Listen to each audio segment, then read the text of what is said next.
Trend कर रहे हैं, बाकी जगहों पे ट्रेंड कर रहे हैं, वो सब गाने भी गाना जरूरी है ना। भोजपुरी का इतना बड़ा गाना है, अभी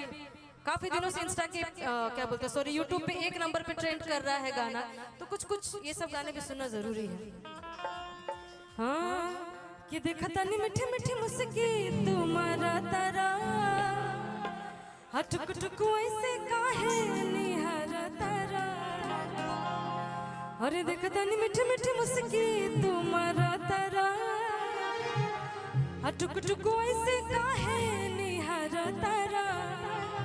तकथी चले तोरा मन में सवरिया, तो हटे हटा वालों से हटे नजरिया, हटे हटा वालों से नहीं नजरिया, जन्मा रे जान हमरून कलर साड़िया, जन्मा रे जान हमरून कलर साड़िया, जन्मा रे जान हमरून कलर साड़िया।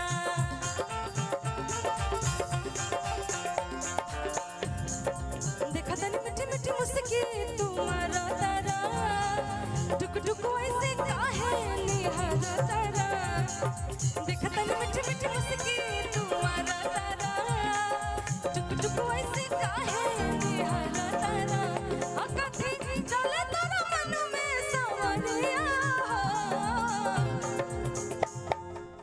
हटे हटा वालों से नहीं नजरिया, हटे हटा वालों से नहीं नजरिया, जन्मा रे जान हमर, जन्मा रे जान हमरून कलर साड़िया,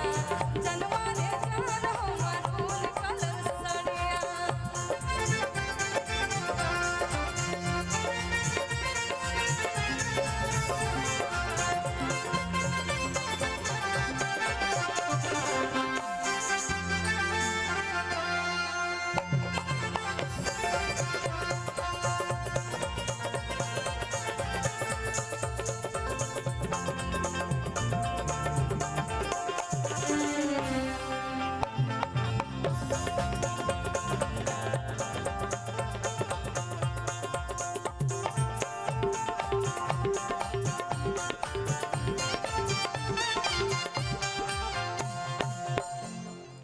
सुनाएंगे आप मत बोलिएगा, बाकी हम अपने मर्जी से 2-4 गीत और सुनाते हैं, उसके बाद फिर आपका हम वो हेलो जी।